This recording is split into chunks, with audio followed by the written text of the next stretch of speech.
everybody, and welcome to Dungeons and Drams. I am your host, Bill, the DM, and I'm joined here by my lovely guests, Ed, Molly, Clifton, and Jason. Hey, guys. Hello. Hello. Hopefully everybody enjoyed that the new little intro video. I felt like the old one was a little too long, and, you know, I wanted to update it as the campaign goes on. I think I'll probably continue to do this, so it's kind of fun. I love the ship sailing. That was a nice touch. Well, thank you.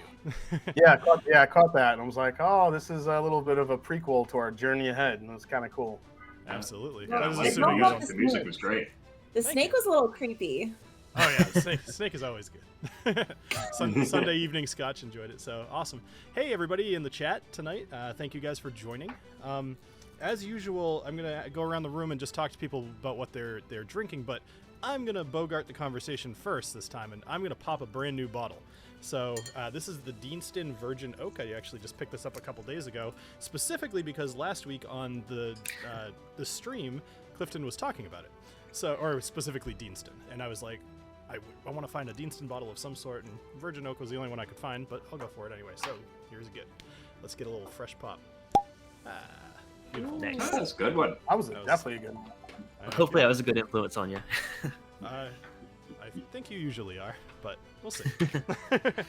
All right, so while I am giving this one a minute to rest, what are you guys up to tonight? What are you drinking tonight? Well, I am drinking a beer, which is Drecker's Perts. I think that's how you're supposed to pronounce that. These days, which is a gummy sour because it has raspberry, orange, apricot, guava, lemon, lime, pineapple, and Sour Patch Kids. Jesus. In it. Wow. What a time to be alive. Nice. How about I you, am drinking. Clifton? Yep. I'm very on brand with Novelist tonight, so I am drinking a Knob Creek 13-and-a-half-year-old store pick. This is from OBC Kitchen in Kentucky. Thanks to my friends Swan and Fred for giving me this sample. So I've already drank half of it on a podcast, but I've been missing it since recording that, so I gotta drink the rest of it tonight. Is that the podcast coming out this Friday, or was that last Friday? Oh no, that was a couple weeks back, but I just had half the sample left, so I gotta do it. I'm a couple weeks behind, Clifton. I apologize. Oh, no worries. Well, the one I'm doing for this week is the Five Brothers Heaven Hill bourbon. That's like a gift shop exclusive. I know Jason reviewed it last year. I actually watched his review to get some inspiration for mine. So I think our thoughts align pretty well on that one. It's a money grab, dude. Oh, It's not absolutely. even- And I'm a Heaven Hill fan. I love Heaven Hill, but like I love Heaven Hill too, but that just Yeah. was like a money grab shit. Let's just blend some bottles that nobody picked in a bottle and sell it to gift shop. Hey, I got a question. See, that's just economical. Question for the group here. So I almost bought a Knob Creek 15 the other day, but I couldn't remember what the general opinion was, and I thought it was fairly negative, at least for like the price. Yeah, okay, good. I made the right decision then. It's not so much that it was bad. It was the problem is batch variation. right. The first batch, I had the first batch, and it was not good. But I heard the later batches were better. So Yes, Okay. exactly. I agree with Cliff. The batch I had that I reviewed, one of the worst bourbons from Jim Beam I had ever had. Wow. But the later batches that I did get to try, because people were like, "Oh, you're nuts! Like mine's delicious," and they sent me samples, and I'm like, "Mine tastes nothing like this." Well, and then Mike in the chat just said the 12 is better than the 15. At least in consistency wise, 100% agree. Yeah, Every 12 I've 100%. had has been delicious. I'm Okay. waiting for that 18. They're releasing an 18 year too this We'll year. see. We'll see. I hope. I have high hopes. Nice. And then Jason, I don't think you said. What are you up to tonight? What are you drinking? I got something special tonight, guys, because it just sounds so Dungeons and Dragony. It's in a wooden box. I like that. It's the Middleton Dare Gaelic, the new Oh, Irish nice. whiskey. Nice. Very nice. The trees were sourced from the Kyle-Beg wood forest. Oh my god, it's perfect. And I just want you guys to know, just a prequel here, the Mets are playing the Yankees tonight. So if you hear me kind of jumping and outburst for no reason, if I get a notification, don't say for God forbid someone gets killed, and I'm like, yes! It's the Mets playing the Yankees because I hate the Yankees so much, and I just want the Mets to win. The Mets are leading right now, but you never know with this, so I'm just a little bit of a warning.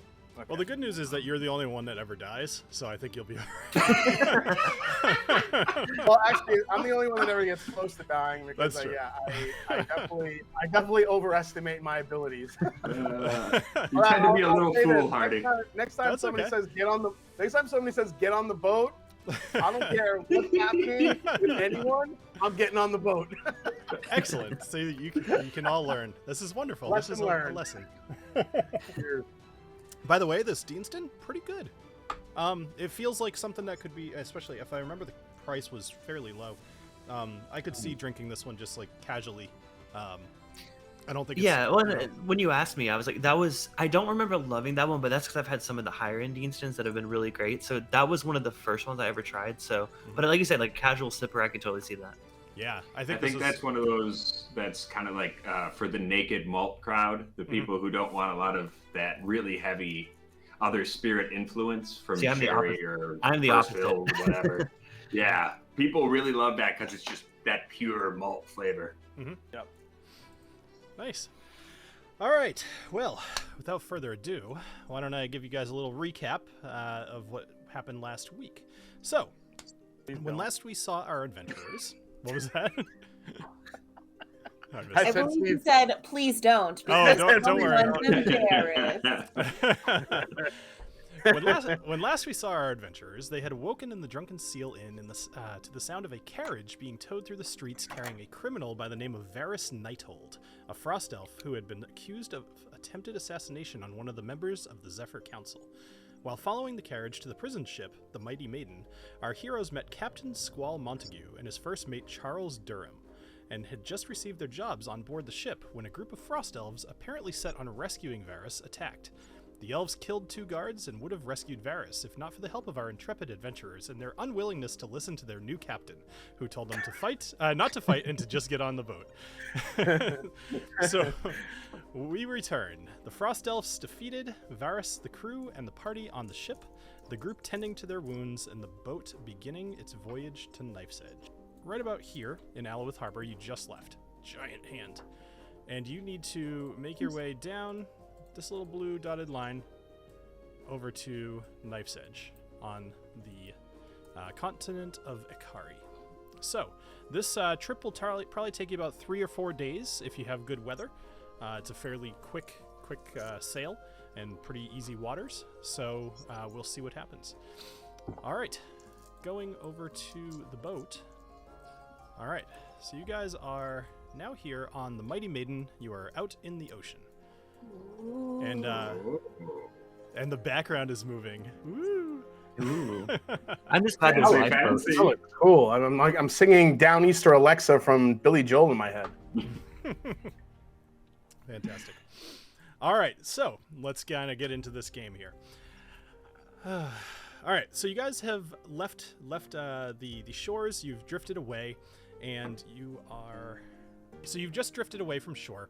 You watched as the harbor kind of became a distant little dot on the horizon, and you guys are sailing a little bit to the east. On the deck of the ship, Squall and Charles, as well as a few little deckhands that aren't shown here, are around doing their various jobs. Squall looks at Charles and he says, Charles, bring Varys to my quarters. And Charles replies, aye, Captain. Varys, come along. You note that Varys looks kind of crestfallen. If you remember, well, in the last episode, just for anybody who needs to catch up a little bit, some of the frost elves were killed, and his whole personality seemed to change as they were killed. Anyway, he's staring back at the dock. So Squall also points at you, Noro, and he says, Noro, join us. And he points at you, Daffy. He says, Daffy, unfurl the sail on the main mast. Novelist, Alessio, bring some of the barrels below deck and hand them off to Salt. Then go to the lower deck and ensure the prisoners are secured. All right. So unless anybody... Aye, Captain. I was waiting for Aye, that. Captain. Oh! Yeah. Sorry. I'm so- sailing away. All right. So we'll start off with Noro. So we're going to kind of Squall, Charles, Varys, and Noro are all going to go into the captain's quarters here. Captain Squall sits down in his chair and pulls open one of the drawers in his desk, pulls some bandages and begins bandaging his chest. Squall says, "Damn it, Varys, what the hell was that? You cut me pretty deep, you asshole." Varys says, "I don't know. I had no idea that Reuven and Awen would be there. They didn't need to die. Who the hell were these other people?" And Squall says, "I'm very sorry about Reuven. I know you two were close. Their timing was terrible. But at least it seems to have sold it. With the Yeti tearing things up, it'll be a while before they even look into what happened. And they saw you leave with me, so it should be a while before they start looking for you, if ever." And Squall looks over at you, Noro, and he says, "What was that move? You almost blew the whole rescue." The rescue? Eh? I was trying to help the man here. I was trying to help him. You were trying to help him as well? You should be clearer about these things, eh? Communication. It's just important between a crew and the Capitan. Did somebody send you to rescue Varys? No, but an enemy of the enemy is my friend, so to speak, don't you say? Explain. Enemy? Well, I hear someone tries to off someone from the Zephyr Council. You know, maybe I think that's a good idea, and maybe I want to help that man. Isn't that you, Mr. Varys? And Varys, just still kind of looking a bit downtrodden. He looks over at you, Anomio, and then he looks at you, Squall. He said, "If it weren't for this little guy here, my people would probably still be alive." So he kind of looks. He says, "I think you and I should probably." Yes, I had to keep up appearances and run when you kind of knocked Squall away from me. Oh, Without well, that, you know. I mean, if anything, you should really blame Laser Nips. He's the one who shot that guy. But I was just trying to help. And like I say, the Zephyr Council, not such a popular group where I come from. All right, so Squall, what do you want me to do? How long until the others get here? And Squall says they should be here probably within about a half hour or so. We told them to meet us just offshore, out of sight of the harbor. And Squall looks at you, Anomio, and he says, "Well, Anomio, whatever happened back there, as long as you do what you said, what I tell you on my ship will be all right. Now go make sure that stupid beast didn't wreck anything on my boat." Talking about the Yeti. Oh, I thought you meant Novelist. But yes, that's him too. I'll go check. If you two were in on it the whole time, right? Why once you killed the guards, why didn't everyone just get on the ship? You know? Why did you continue to pretend to fight? Varys says, "I didn't know they were coming for me at all. They weren't supposed to. This whole thing was supposed to happen, or this whole thing wasn't supposed to happen like this. I was just going to get on the ship and sail away and go get picked up by some other frost elves just offshore."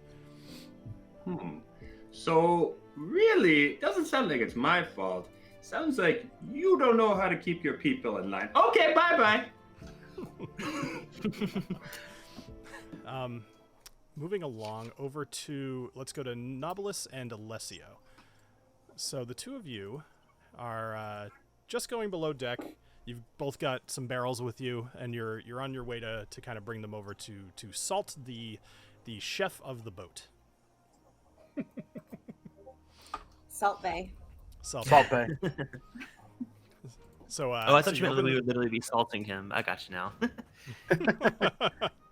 So you open the doors. You both have a barrel underneath your arm, and you're carrying it towards him. Salt seems to be starting to cook dinner for the crew, and you hear him kind of hit the table. It goes wham! You see Salt cut through the leg of a goat using the back of a cleaver. And rather than cutting through the leg, it just kind of crushes the bone. And he picks up the leg, and he looks at you, and he waves with the goat leg. He says, "Hello." And then he points over the corner. Just that whole picture in my mind. He's coming off like Sloth from Goonies. "Hello, Jones." Yeah. He points over to the corner, and he says, "Barrels go over there." I love him so much more with his voice now. He's like, It I want sounded a little bit Arnold-esque at the end of that, Bill. You got to be careful. I don't know what you're talking Yeah. about. This is how he sounds. It's a little. It's like half. It's like half. Like you know, it's half sloth and half Lenny from Mice and Men. Oh shit! All right. Anyway. So I get. Hey, Novelist. I think we should. Let's. I guess we should bring these barrels in, but I'm staying far away from that warfork of his. Yeah. Also, I don't know why I was picked to carry barrels. I'm like the weakest of the whole group, but let's do it. What do you mean, dude? Look at you. Look at you. You're all ripped. Well, it is a bit of a facade. It's all glamour muscles. It's all glamour muscles. So I'll do the Uh, good work. as you walk by Salt, you see that there is just blood kind of dripping on the floor from the goat. Like it is not sanitary. But he seems to be taking a lot of pride in what he's doing. He's meticulously trying to beat this goat apart. He doesn't he's using the wrong side of the cleaver. I'm not sure if I made that clear. Yeah. But it seems I to, was it gonna seems say, to be working. Yeah. Yeah, Alessio, if you want to like guide him with the ways of your rapier, I mean, Yeah. So Salt, where are you from? The Mighty Maiden. Do you have? So what do you know how to cook? You cook pretty much everything. Do you always cut meat with the wrong side of the hatchet? He holds up the hatchet and he holds up the goat. I'm cooking goat. All right. And Obviously, this kind and of then he turns around and he puts the entire leg into like a big pot, just hair and everything on it. It's just oh gosh. yeah. But the water's not even boiling God. yet. And I'm so Saul. Is that what we're having for dinner, sir? Yeah, you like goat? Actually, I'm vegan. Maybe you should have Novelist give it a nice sear with his laser nipples. I can sear the hair right off the leg.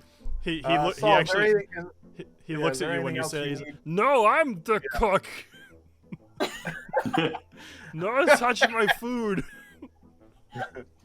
Okay, baby Ruth. Anything else you need besides these barrels, my good man? No, thank you. He kind of goes back to what he was doing. He's Okay. basically as far as he's concerned, you don't even exist anymore. He's right back into what he was doing. All right, Novelist, let's. You want to get out of here?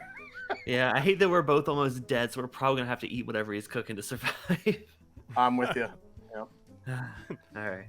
All right. So actually, you guys, if you want to go, well, so the captain had told you to go deliver these things to Salt and then go check on the prisoners. It's up to you whether you actually want to do these things. Yeah, so we have to go down. We have to go down in the galley, correct? Correct. Yeah. So basically over All right. over here. It's All right, yeah. like I can bring you. Let's go down. Yeah, move us down there and let's go check on them. Sure. All right. So you guys kind of make your way through the rest of this monstrosity that is the chef's kitchen here. So you find Wow. yourself down on the third floor of the ship. It is a very large ship. It's actually pretty comfortable as far as ships go. And this is kind of where all the crew sleeps. There's a number of hammocks hanging up. Yep. So as you kind of move through the cabin, I'll just kind of help you out. So you head a little further towards the back of the ship, and you're getting over to where they keep all of the prisoners, and you see a number of them in the cells. Mhm. So there's 4 different prisoners in locked cells anyway. There's Cohen, who you recognize as the actually no, I'm sorry, neither one of you would actually recognize this guy. But you know what? Whatever. I already did. So they told you what he would look like, and he's the only human here, so kind of makes sense. So Cohen's in the top right one. You guys recognized Vutha, who's in the bottom right, and the other Yep. 2 are unknown to you. Actually, Novelist, I'm not sure that you would recognize Vutha. I don't think that you've met him yet. Okay. I would say I recognize Cohen, but I forget where we met him in our previous journeys.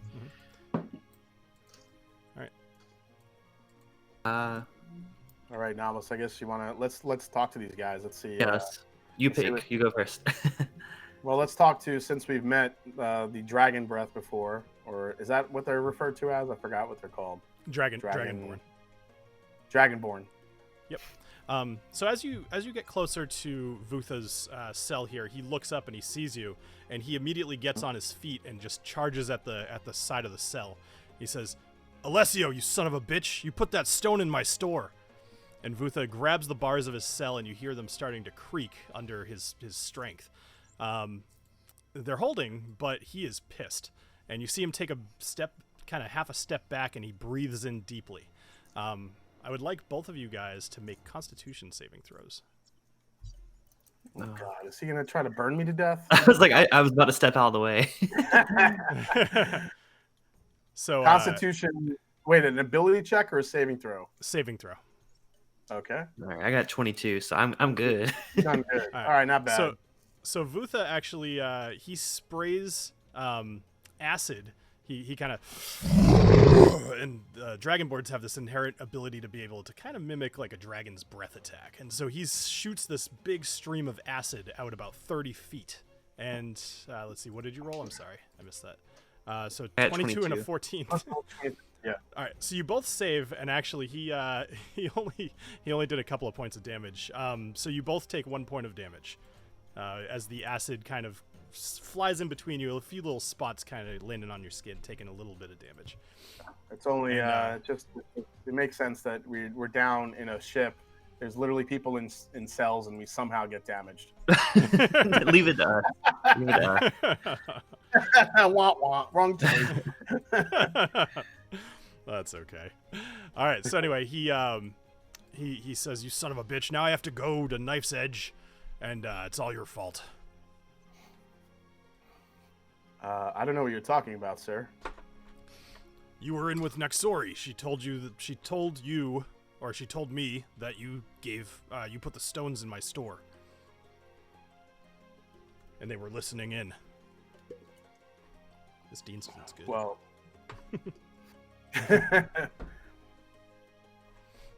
Well, that was a special mission I was on, and even though she told you that, I'm not sure if I would quite believe Nexari.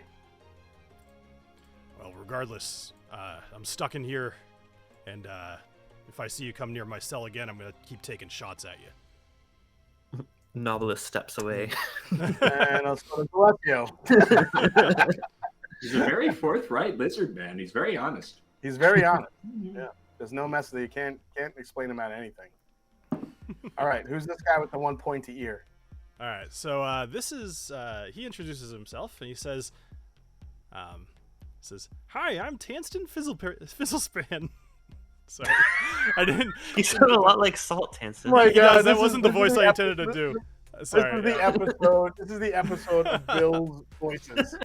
My God. I should have practiced. You're mighty joyous for being locked in a cell. Yeah, you sound like you're in a good mood. What did you get captured for? Well, I'm not gonna bother doing the voice. It's not the one. I'll do gnome voices later, but I didn't. I can't. Fine, I'll try. But all right, hold on 1 second. Hello. All right, I got it. All right. All right. Hello. I'm Tanston Fizzlespan. I'm in here. I work in Hobblehaven, and I build mechanical bulls for the bullfights, and we have safeguards upon safeguards, but this one, my bull, his name's Black Bull, and he killed a guy, and they blame me. It's not even my fault. It's just it's not my fault. So who exactly blamed you, and who captured you?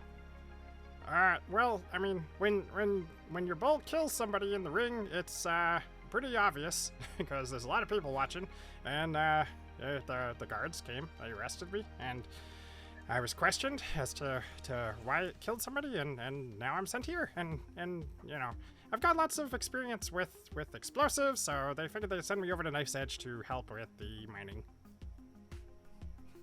Did you know the guy that you happened to not kill, but cause the death of? Oh no! I mean, he was just a matador. Well, we have kind of this cruel.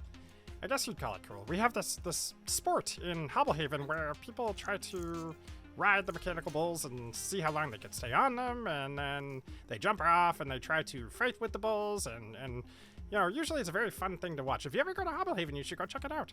But this time didn't work out for me. I feel like this guy's pretty trustworthy. I don't know. I don't have any reason to doubt his story. So, what about you, Alessio? I don't know. Maybe we could talk to the captain about exactly what happened with this guy and see if we can maybe help him out a bit.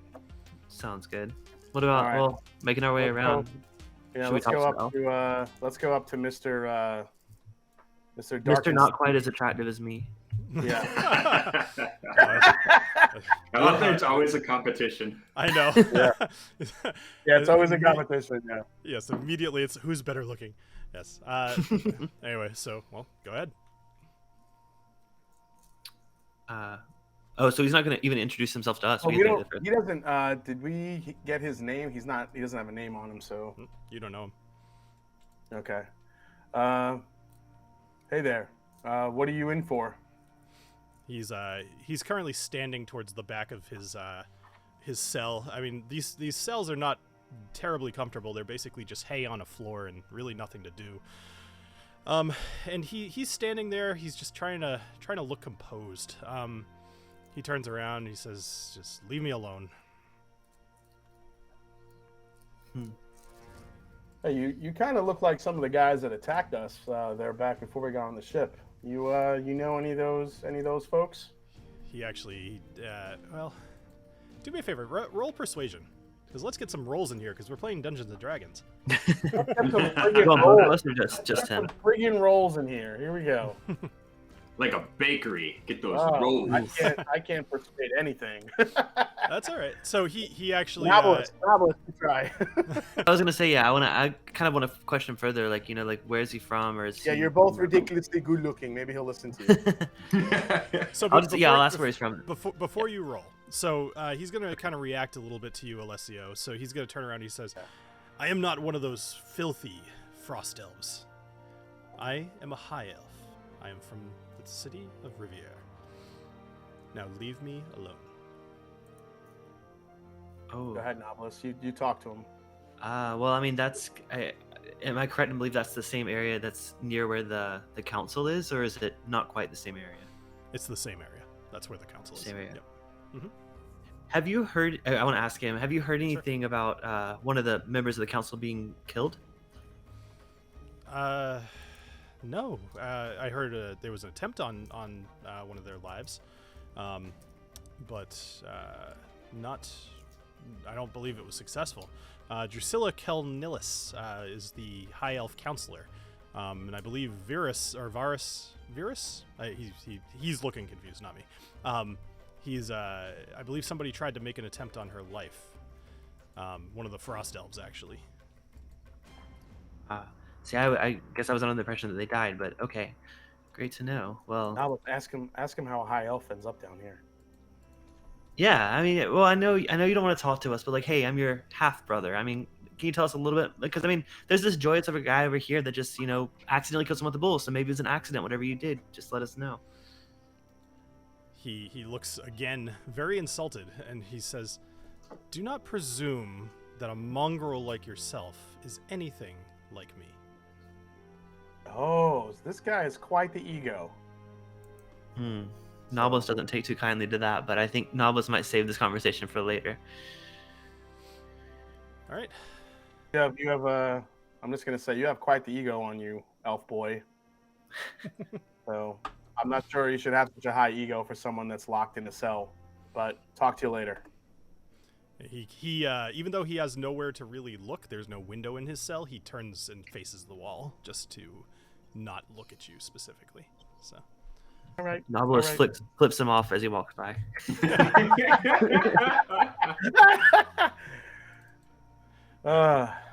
So up next is Cohen. So Cohen is just for anybody who's catching up here. Cohen was encountered in the very first episode. He was attempting to rob the Golden Stables. And Anomio actually had a little interaction with him where he severely embarrassed Cohen in a wonderful way.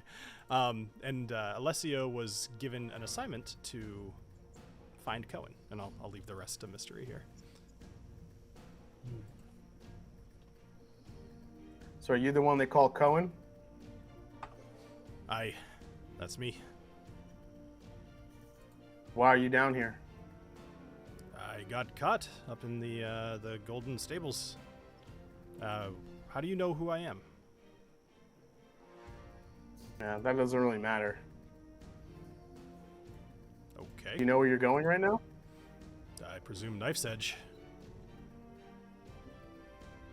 I'm pretty calm. Are you happy you're going to Knife's Edge? Not at all. It's not a good life over there. What am I gonna do? Break through the iron bars here? Seems like a pretty harsh punishment for attempting to steal horses. Well, Yeah, whose horses did you steal?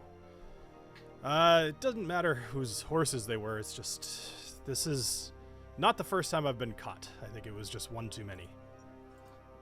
And Oh, so you're a repeating offender. exactly.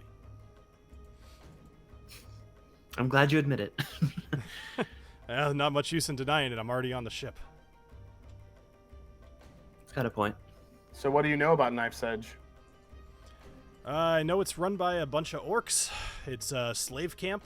People go there, hard labor, mostly a mining operation for some of the dwarves. They outsource some of the mining. There's a certain material, I'm not sure the name, that can only be found in that area. It grows into the cliffside, so it's pretty dangerous work. What do you know about Varys Nighthold and his attempt to kill one of the council members, particularly Drusilla Cornelis? I heard Naxori was talking about it a little bit. I don't know much about it other than it wasn't successful. I'm not sure why. We can't seem to find a reason why the attempt was made. But are you at least comfortable down here? I mean, could use a book, I suppose. But aside from that, yeah, I'm comfortable. All right. Novelist, do you have any other questions for him? No, I need to speak to this guy that what's his name? Elric? Varys. Yeah, I'm curious to question him, but I think that's all I have to get from these guys. Well, why don't you go talk to him? I'm going to keep talking to this Cohen guy. Okay. All right. So Novelist walks away, and presumably, well, you tell me. What are you doing? Yeah, I'm gonna go because is Agnomeio still with that group or? So as far as you know, No, I Anomia, left. so yeah, Or, I mean these. well, you these, don't know, I guess. These things are basically happening at the same time. But I mean, from timeline wise, his conversation would be over by now. Yeah, I'm gonna just wander off upstairs and I'll let Alessio finish his interrogation. Sure. All right. So you wander back to the front of the ship. So Cohen, how long have you been locked down here? They put me in here yesterday about midday and told me I'd be heading over to Knife's Edge. Who holds the keys to these cells? I would guess Squall probably does. Alessio, make a investigation for me. Okay. 12. Okay. You look at the lock on the door and on the bars here. It doesn't look terribly complicated. It might be a little bit tough to break into it, but not out of the realm of possibility. Well, I do have sleight of hand. I'm not sure if, like, I know I have a kind of a secondary thing here where I have to free this guy, but at the same time, I don't think now's not the right time because we're in the middle of the ocean. There's nowhere for him to go. Well, so real quick, just because maps and whatnot. So you guys are still good. Naxori had specifically told you that you should try to get him off the boat as close to shore, but make him swim to kind of embarrass him a little bit. If you were going to release him, I would suggest doing it sooner than later. Doesn't mean you can't go try to steal the keys if that's what you'd like to do, but I wouldn't say like wait until tomorrow because you'll be in the middle of the ocean. Okay, all right. All right, I have one question left for you, Cohen. Are you a good swimmer? Yeah, grew up in Alouette. I'm definitely been in the water more times than I can count. Okay, just stay here, and you might see me back here in a little bit. So, sure. I am not going anywhere. Is Elric Torres the Squall? I can't remember who the Squall is. He's the half-orc who's up top. Yeah, that's Squall, right. Okay. Squall's the captain. Elric Torres, you haven't met him yet. All right, so I'm gonna make my way up to the top of the ship again. So okay, with everybody else. So Daffy, hi. We're not gonna ignore you the whole episode, I promise. So Oh, good. so why don't you make let's make a sleight of hand check check for me, please. Okie dokie. 16 for sleight of hand. All right, no problem. So this is kind of going slightly back in time a little bit. So you were given the order to kind of climb up the mast here, to unfurl the sails, and to see how things are going. You're doing fantastic. It's between this and the barrels and everything, you are taken to the ocean no problem. You're very good at following commands apparently. So maybe all that time in the paladin order. So the sails unfurl. No problem. You're able to tie off everything that needs to be tied off. Make a strength check for me. Okay.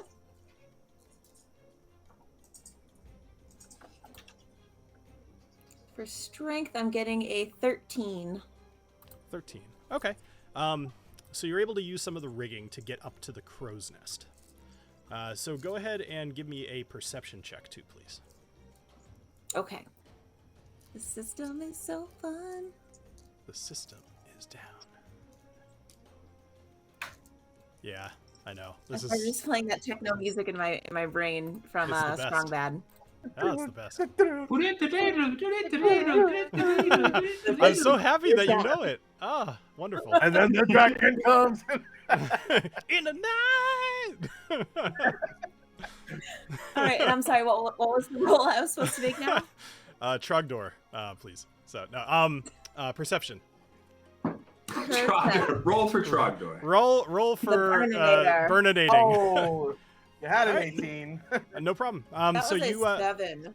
That's okay. So you get up to the crow's nest and you're looking around and Squall had told you mostly just to lower the sails and kind of that part of your job while you're up there is to look around and see if you can see whatever you can see. So right now you see shore. You're not super far still from Alouette Harbor, but you're almost out of sight of the harbor.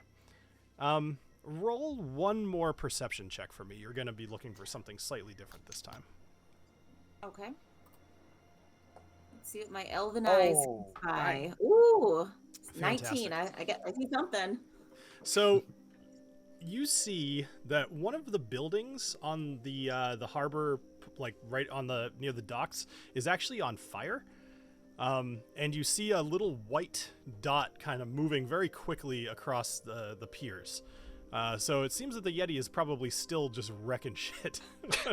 So, we'll see how what that affects. All right. Just pretend you don't see that. Don't worry. Oh, no. I'm not All right. stressed.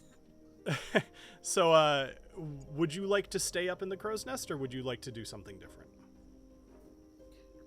No, I think I'd rather, since I haven't really seen anything of note, I don't think I'll be sharing with anyone that I saw that crazy fire. I'm going to pretend that was just something far off in the distance, not to worry about.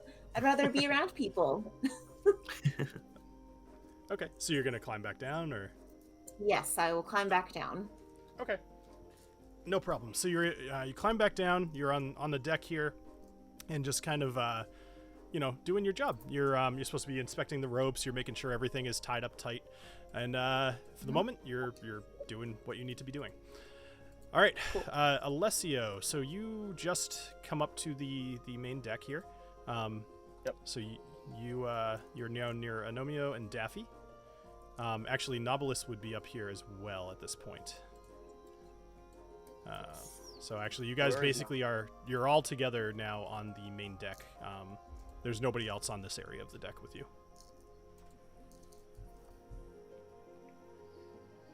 You guys hungry? Because I'm not. Well, tell us about what you have seen below decks, my friends. I'd rather not. My brother and Rapier, I'm not sure you're gonna want to dive into the hairy leg of lamb that's in the oven right now.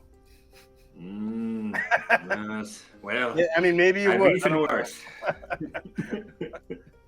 Has anyone seen the Squall with the keys? He is in the captain's quarters. Although, friends, I must tell you, this entire trip is a ruse. A poorly planned one, I must say, but a ruse nonetheless. They plan to hand Varys over to some of his frost elf friends very shortly in a oceanic rendezvous. And how do you know this? They told me we are amongst some sort of revolutionary brigade, my friends. But didn't he attempt to kill someone? Why are we just letting him go? Well, my half-elf friend, the Zephyr Council is not so popular all places. Some of us would rather see them without their heads. So basically, I can name one of them. So basically, who's running this ship and who's about to come and try to get Varys they're working together. Which does not make a lot of sense why they would not just, drop the facade and just work together when we were on the docks. I think, but who am I to say how you run your underground brotherhood? Whatever. Well, obviously, they were trying to put on a good face while we were at the dock where we left. So it looks like that was a whole facade to it's like you said, it's a ruse to get Varys off this ship safely. So look over at Daffy and be like, did you know all this? This is news to me. I was just minding my own damn business in the crow's nest. I'm still recovering from almost dying by Yeti. All right, we may need to see what else out we could find from the captain or the Squall. So let's. What of the other prisoners? Well, we met a Dragonborn who is definitely pissed off at me. And does he have reason to be? He does, but that's besides the point. Interesting. Then we met a sheepish little fella who kind of sounds like Jar Jar Binks and an elf at the same time. He's in jail because of a bull that he trained actually killed someone, so he got arrested for that. Mechanical bull. I'm sorry. Yeah, mechanical. I still don't really understand how that happened, but You say a mechanical bull. Yeah. Apparently. It's from Hobblehaven? Killed somebody. Yep. And they put him in jail because his bull killed someone? Yes. They must have gone soft in the head. No, this will not do. And I run downstairs. Yeah. And then there's the Novelist. Novelist is Novelist talked to a very angry elf who feels let's just say he's got a high opinion of himself. Yeah, and we didn't find out much from him other than he's a high elf, and that's all we know. Yep. And then the other prisoner is someone I have to tend to. So. Question: is he a high elf because he's been smoking some of that good stuff? Sorry. He is in a room full of hay. I don't know what he might be smoking. I don't know, but yeah, I didn't recognize him. So Anomia just kind of took off to talk to that one prisoner. So I don't know. Should we go back down and catch up with the prisoners? Maybe if they meet the rest of us, they'll be inclined to talk to us more. I need to head to the captain's quarters as soon as I can and talk to the Squall. I'm down to go down to the prisoner with you, Daffy. So as you guys are talking, Salt actually finds his way through the doorway. Apparently he's So he's about 7 feet tall. So it's very difficult for him to make his way through. But he comes out and he's actually holding just a huge black pot. He's got these 2 oven mitts that they're not made of you don't actually know what these things are. It can only be described as like fur from an animal. Something's going on. But anyway, he's holding this pot and there's still a leg sticking out of it, although it's a much different color. There's no hair left on it. And he says, "Hey everybody, it's time for food." Wow, wait. So he goes He's so enthusiastic. What was that, Molly? Now fully. I He didn't goes hear from what being sort of mute last week to actually speaking full sentences. You only saw him for a second. He waved to you with his big fork. You really qualify those as full sentences? I mean, maybe the seas power him, and now that he's on the seas, he's like excited again. I don't know. He's got a job, Didn't they say they found him? They found him just floating in the water one day. Was that his story? He wandered onto the boat with a big bag full of meat, vegetables, and spices, and then just started cooking. That is the weirdest origin story ever. I was like, and how long has he been doing this? Because he doesn't seem to be very skilled. I mean, you could ask. No, But... I don't think we should question Mr. Salt. Anyway, so Salt goes back inside, carrying the pot. You don't want to question Salt, or you might be assaulted.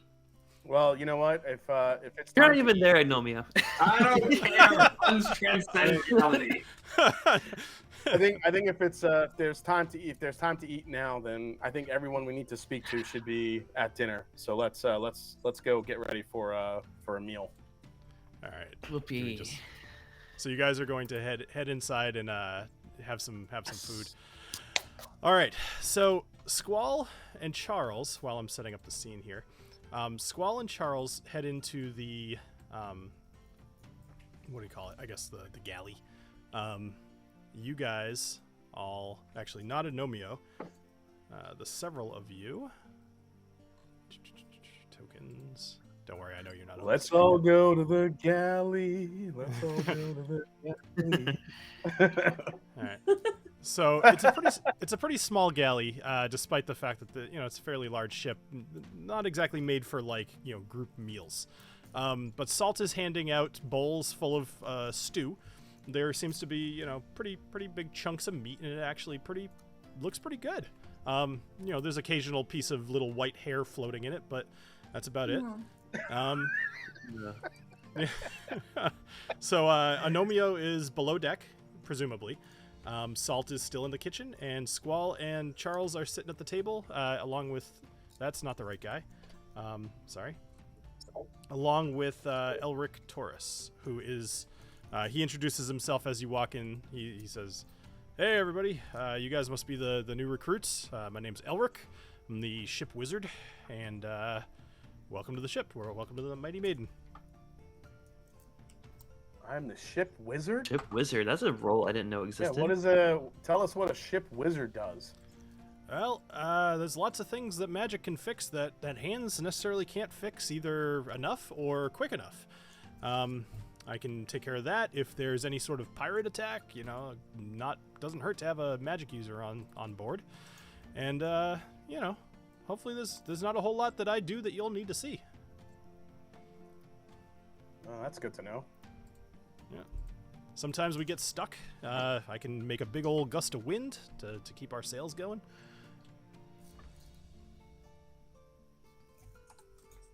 All right. Wow. You're like Harry Potter. Great.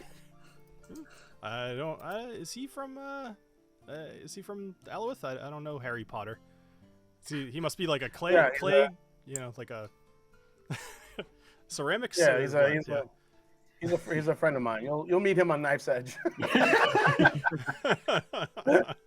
Got it. So, Salt, you notice actually that Salt is basically staring at all of you, with a big smile on his face, very expectantly. He's proud of what he's made. He wants us to eat his food, doesn't he? One could make. I'm an just gonna like assumption. slowly. I was gonna say just slowly lift the bowl up to my mouth and just like make eye contact and then. Aside from the hair, it actually tastes really good. You notice there's a hint of coriander and a little spices going on with complementing the goat meat perfectly, and a couple of little carrots and celery floating around the stew. It's actually nutritious and seems to taste pretty good. In that case, I'm just gonna go just drink it off. So as you finish the bowl of soup, you notice at the bottom there is definitely like kind of a sludge stuff that had kind of maybe should have been drained out that hadn't and had sunk into the bottom of the bowl. But doesn't mean it didn't taste good. Just might be a little off-putting. I lost my appetite immediately, but hey, nourished. Beautiful. Yeah, as long as it do we get any hit points back? Well, you know what? Yeah, right. You guys, if you'd like, you guys can do a short rest.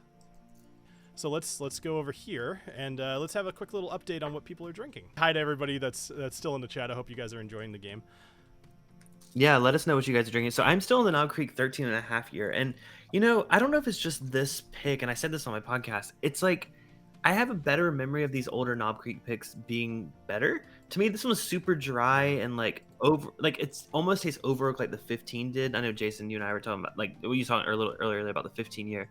This one is like over oaked and like there's none of the sweetness that I love about the older Knob Creeks. I'm like, am I just misremembering how those 14, 15-year-old picks were? Or am I just crazy? How long have you had the bottle open? Well, this was a sample, so there's that. I mean, it Oh. doesn't taste like it's gone off. It's just a lot drier than I remember. So I'm curious, people in the chat, if you guys had any of the older picks as well. Like, I have one more that I need to revisit after this. So Jason, how's the Yankees-Mets game going? The Mets scored again here in the it's top of the ninth. The Mets are up 6-3 right now. They have 0-2, and we have Diaz pitching. Hopefully he shuts her down here in the ninth, and I could go to bed happy. So, and I am drinking the new Four-Gate Indiana Foundation, Ooh. which is a 10-year cask strength barrel-proof goodness. Did you say 10-year MGP, like bourbon? Yep. Holy crap. Sounds Yeah, amazing. man, they're starting to get, pretty old with some of their stuff that they're making available. It's nice. Like, I mean, I feel like we keep. Go ahead. They'll be releasing a 14-year hazmat Holy release What? sometime soon. Yep. So Oh now- yeah, they've got a whole bunch of stuff that's coming out in a little while. I was just reading about. Yeah, they released That's- a bunch of stuff at once, but the two Indiana foundations are kind of the big boppers. This 10-year and that 14-year 143, 144 proofer is going to be just ridiculous. So, all right. So you guys have all gathered around this table. You're eating your food. You're doing whatever. If you want to, you could take a short rest and recoup some hit points using your hit die. And while you're doing that, we're going to go down to Anomio. All right, so Anomio, you wander down to the third level here, and walk over to the other gnome. Yeah. Presumably from Hobblehaven. I would like to address him in Gnomish, and to signify that when I'm speaking Gnomish, I'll talk like this, Perfect. so that you know that I'm speaking Gnomish, rather than common. All right. Noted. I just had I mean, I guess he's not embarrassed because we're not down there, but man, I can't wait to hear this in person. All right. Okay, I don't want to do I was that just no going more. to say, oh boy, That I is hope you... annoying no, it's as fine. hell. All right, so you're talking in Gnomish right now. Okay. Yeah, so I come up to him, I'm like, hello, my friend.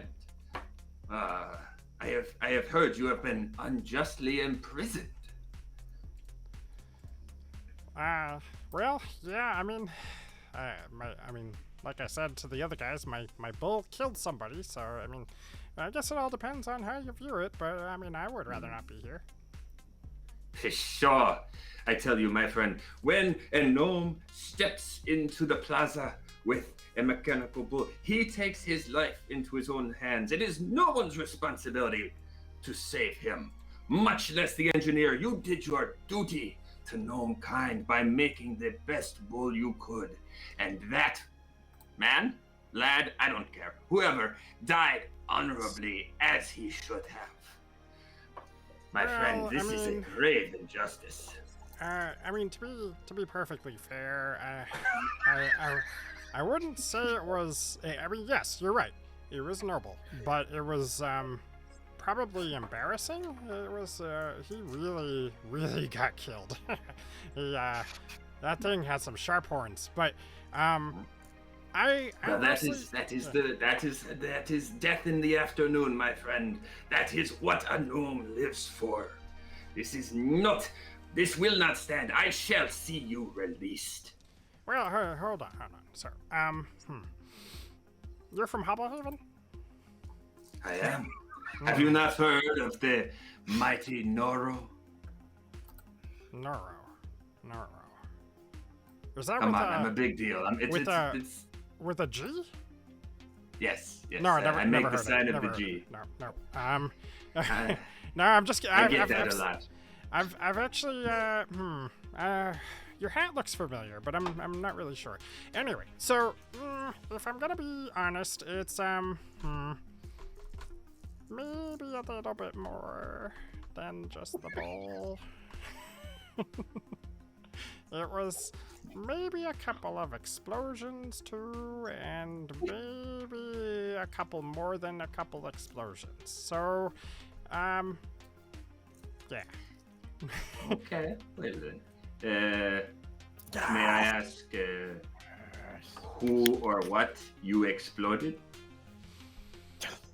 Well, all right. So you know how we have the elevators that go up and down on the side of the cliff, right? So those use like a big motor. Well, sometimes I would have to help fix those, and sometimes they would explode, and sometimes people would fall, and sometimes it was my fault. Oh, wow. You definitely deserve to be in prison. Okay, well, I'll see you later. Have a good time in jail. Well, sir, well, I have a question for you. Do you think you could get me to maybe like a screwdriver or some sort of wrench, or I mean, I'm looking at this gate here, and I mean, I'd really rather not go to Knife's Edge because those orcs are kind of scary, and I'm not exactly like they're bigger than me, and I mean, you kind of get it. I don't really want to dig a hole in the ground anymore and help. Yes, I see what you're saying, but on the other hand, you intentionally blew up other gnomes. Oh no, yes? it wasn't intentional. It wasn't intentional. It was totally not intentional. Yeah, I don't believe you. I'm going to be honest here. Do you want to roll insight? Sure.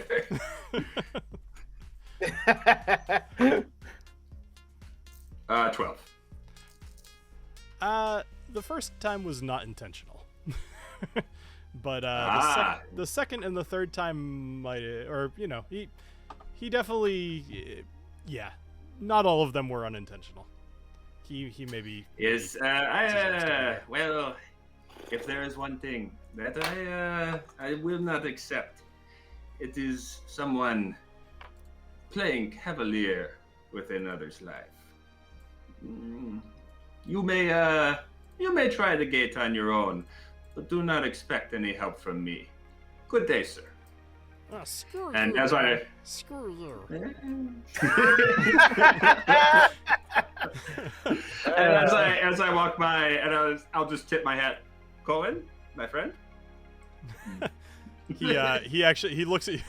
He's like, how the hell did you end up on here? Okay, fine. Okay, fine. He reaches his hand out. He's like, I'd love a book or something, just something to do. It'd be great. All right. Daffy, make a perception roll for me, please. You are on the deck now, so it's a slightly higher DC, but let's see. I would make a roll, but I can't see my token. Oh, yeah, you're right. All right, so let's go back up to, we'll go back to go back up to the deck. There we go. Yeah. Nice. As I was figuring out how to do this boat, there's actually 4 levels to this boat, and I'm just like, I'm going to be switching all over the place. Anomia, are you heading back up to the deck? Sure. All right, I'll put you there. Oh, no, a 5. All right, so, well, your eye, what do your elven eyes see? Not a whole lot, apparently. Legolas. Well, because you rolled so poorly, you guys actually totally missed, or maybe you've just been distracted.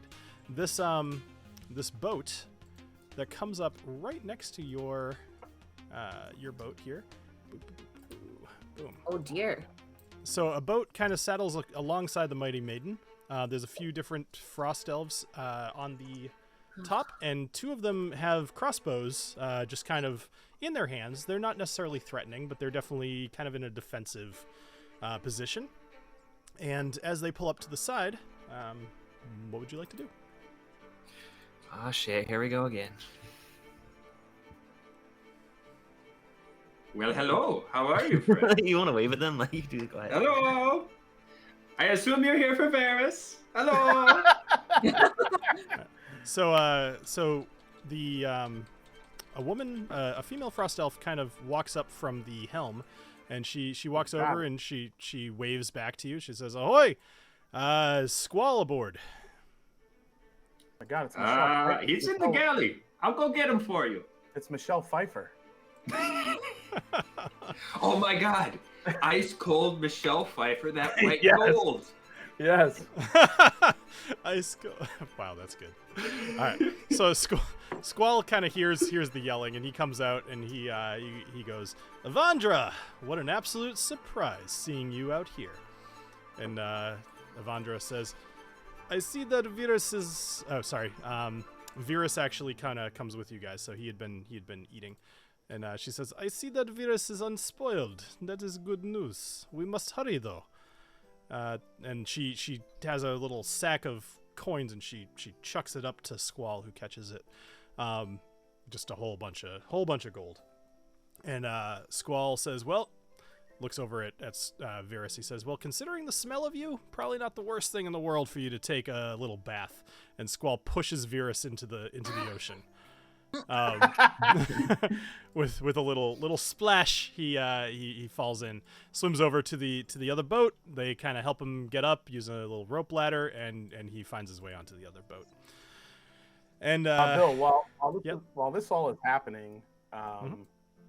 I think Sure. Alessio is gonna use this situation to utilize his mage hand to go and reach out to try to get the keys off of Squall. Okay. Well, let's do this. Roll perception for me. Let's see if you know where these keys are. Oh, good point. Okay, perception. Let's do it. 7. Blah. All right. So the DC is going to be a little higher because you're going to take a guess as to where these keys might be. They are not necessarily on his belt. Okay. Or at least anywhere visible that you've seen. So, you could either make your sleight of hand to try to take the.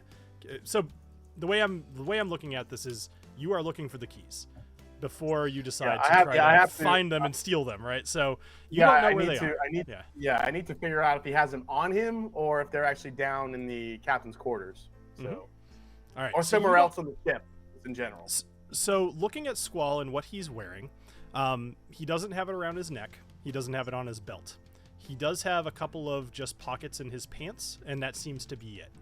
You made a perception of 7. I really can't give you a whole lot. So either it's in his pants pockets, or it would be over in, you could assume it would be in his captain's quarters, or somewhere completely different. Your call. If it's not on his belt, Because usually, like old school keys, you would see a ring, keys hanging off. I don't see anything. If his pockets don't seem like anything is sticking out or bulging out of his pocket, there's nothing on his belt. He's not wearing it around his neck. I'm gonna make the educated guess that it's not on him. So I need to go somewhere else to find him. So that's fine. Okay. All right. So for the sake of this little interaction, we'll say that they have they'll have a little bit of a conversation, captain to captain, over the side of the ship. So tell me what you'd like to do. Me, Alessio, or the party? Yes, Alessio. Sorry. Well, I do want to stay and hear what's going on between these two captains and why this is happening. So. Okay. We could run up behind him and do the Titanic thing, and then we'll frisk him. If you want to. You guys can do anything that you want. I can't stress this enough. So actually, let me do this. I'm going to ask my brother in Rapier, since he's small. Agnomeio, I need to get the keys to free our friend downstairs. Any chance you could see any keys on Squall for me? Which friend? Because I have it on good authority that one of them is an arsonist. not him. What the hell was his name, Bill? Cohen. Oh yeah, he seemed nice guy. A little too into horses, if you ask me. All right, so Anomio. Let's make a perception roll with advantage. Sorry, no, not with advantage. Just regular perception roll, please. Just regular perception? Yep. 18. Oh, fantastic. Damn. All right. So, you know for a fact it is not on Squall, because you've actually been kind of eyeing everybody. You're a little bandit, you know. You've got some skills. So you earlier noticed that Charles actually has a key ring on his waist, and you spotted it. No problem. So Charles is actually still in the galley. Okay. I whispered to my friend Alessio, brother. Yes. Your friend, what you seek? Oh, we keep walking past each other. The ship, it's so topsy-turvy. I don't have my sea legs. Maybe while the captain is distracted, you should go down to the galley and check out what Charles has on his hip. I think I see something. Thank you, my brother in Rapier. That's where I will go. Beautiful. All right, so I'm going to assume that you're heading over there. So we're going to put a quick little stop to the outside interactions, or at least, maybe they're not all that important to what you're doing. So let's hide some people. Salt is definitely still there because he doesn't know what else to do with his time. So Alessio, you walk through the door to the I guess you'd call it kind of the front of the ship.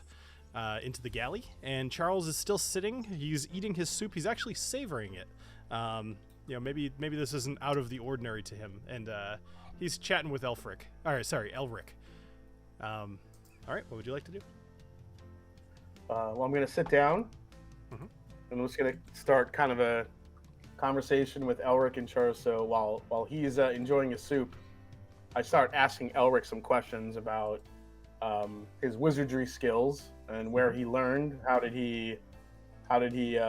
where he learned his mastery, how he ended up on the ship a little bit. And while I'm kind of conversing with him, I kind of try to get a little bit of a once over with Charles and see if I could see those keys.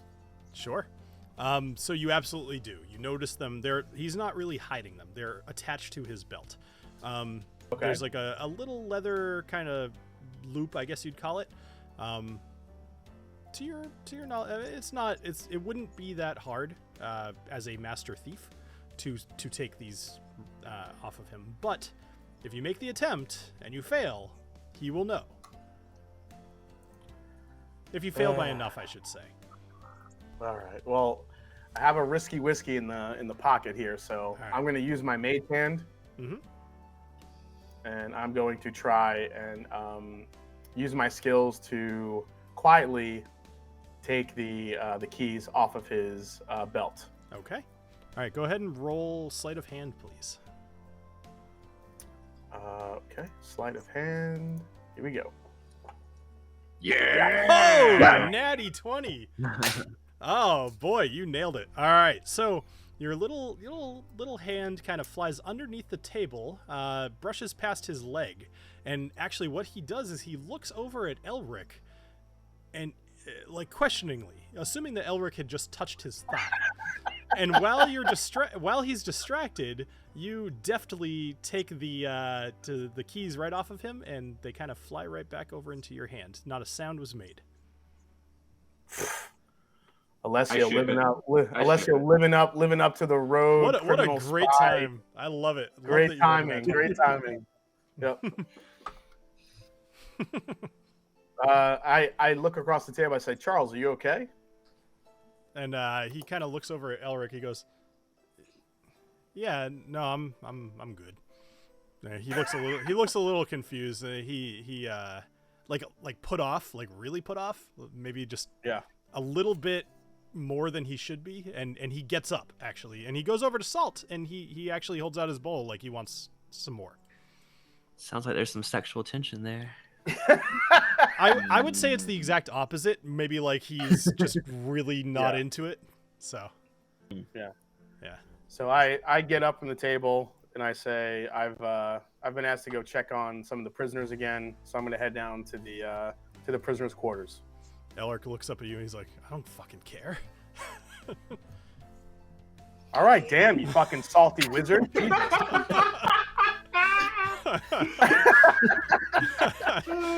all right. I feel like so Salt switches personalities more times than anyone else in this entire game. Yeah, I'm gonna go hang out with Salt then, you Elric dickhead. All right, let's go. Oh, I did have a question about Salt. Sure. Yeah. Is he Jewish? Because then he'd be kosher Salt.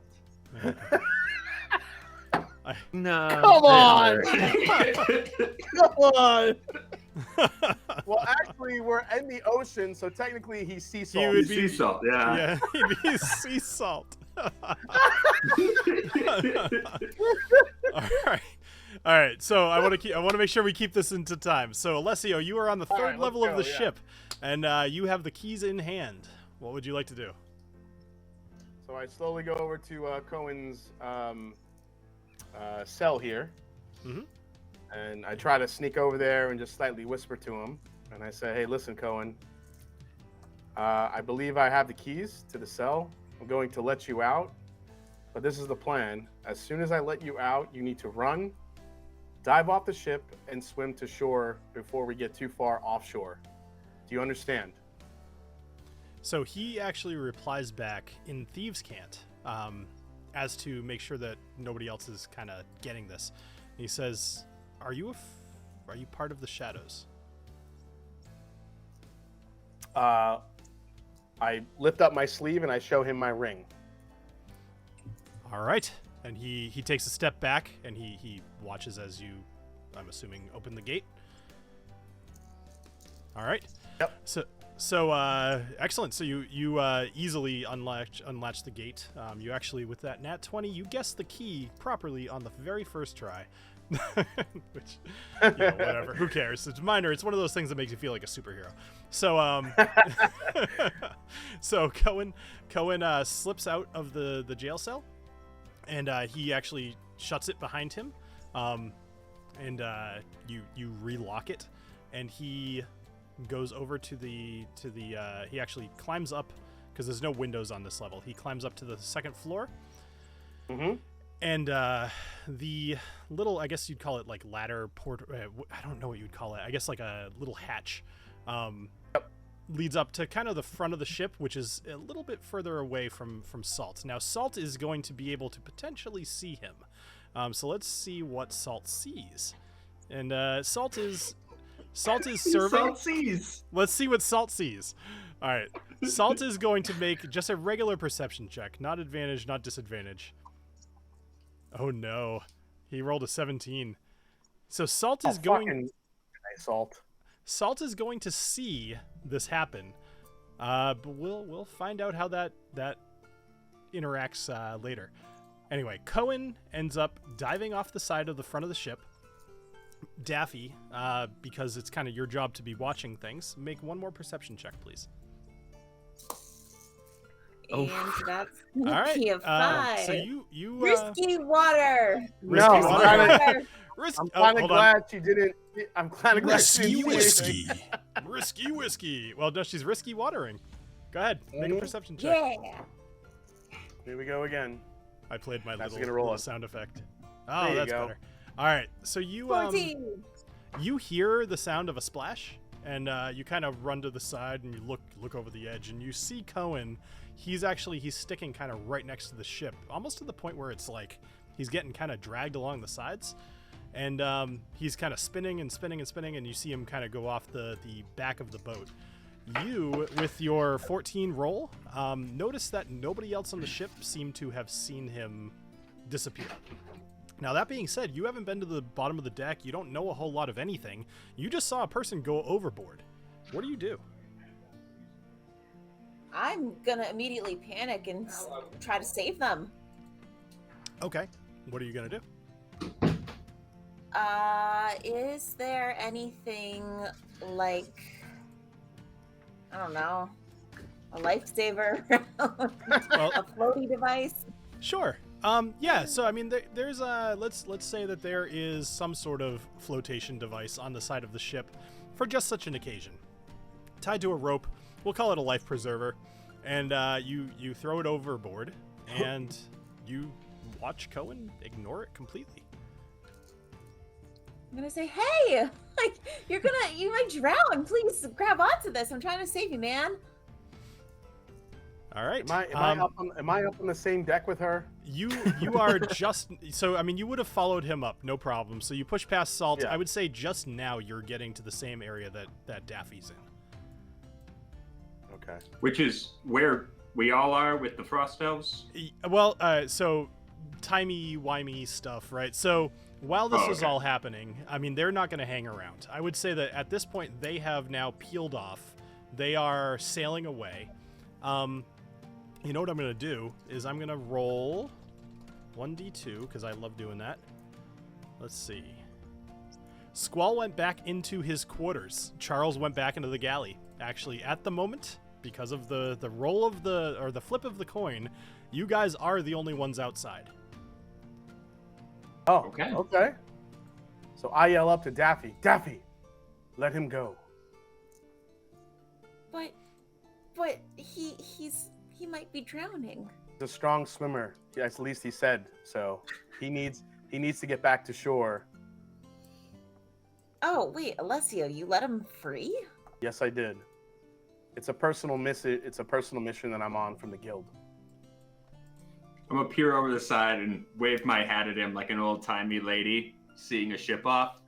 Goodbye, Cohen! Novelist is feeling left out with all these secret missions. He's like, man, I want a secret mission. Who can I free? Dude, you have a secret mission, did you? Well, sort of. We'll talk about that later. Okay. Yeah. You're I may or may all not remember involved. my The only secret person mission. who's left I mean, out if, today, unfortunately, is Daffy. if everyone's here now, I'll just because we've been so close for so long now. Mhm. I'm a member of the Shadow of Brakoff, and every now and again, I do have some missions to do on my own, and saving his life and letting him go to shore was one of them. Okay, You're lucky I works like for me, it. man. I'm not worried about it. Agnomeio, works for me, man. Yeah, I mean, what do you? I'm just gonna nod and deliberately not Yeah. say anything. My job- since I'm trying to take My in that job was to news. let him go. If he survives or if he makes it to shore, that is now up to him. Hardcore. I dig it. Excellent. All right. So, one more little thing for tonight. Actually, we're for the first time ever, we're gonna end on time. Wow. I know, right? So, let's see. Alessio, you are actually the navigator. That was the job that you got. So, Daffy, let's do this. Daffy, I would like you to make 2 strength checks, please. Okay. Roller Daffy. Here we So go. while you do this, Squall is going to come out to the deck. He's going to say, Daffy, unfurl the foremast and the mizzenmast, please. We are off to Knife's Edge. Oh, damn. Look at Well, you. Ooh, 21 and 17. No problem. So I'm a strong girl. you run up to the foremast, you scale the cargo netting, you drop the sail, you all this stuff is just perfect. You unfurl both sails like a pro. Everything about this, you've rolled amazing tonight. Everything about this is perfect. Squall is very impressed. So you guys now are full sail. You are going to be heading to Knife's Edge. It's about 3 days travel. Alessio, please make a perception check for me. As Squall is going to be showing you the map. He's going to be explaining roughly how to navigate to you. And with a 17 perception, you and him both together figure out kind of the best course of action. You actually look ahead. You see that there's no clouds in the sky at the moment. Seems like you guys will have smooth sailing for at least the next day or so. And speaking of which, we'll pick up there next week. So, thank you everybody for joining me here and all of us here on Dungeons and Drams. I hope you had a good time. I hope you enjoyed all the fun voices tonight, and I hope you I guess had a good time. So, yeah, join us next week. We'll be here back on the same channel. Wow, I had too much Deanston, I think. Sorry. Wait, Bill, just to give kind of a preview, we'll be making Land Ho next week. Are we going to be getting to Knife's Edge? No, actually, you guys have a couple of days at least on the ocean. So actually, let's do this. Thank you, Jason. So we are going to move our little token here. You guys make it to about there. Okay. So you're about a third of the way through your travel by the time that you all go to bed that night. And we'll pick up next week as you're all waking up on your second day of the journey.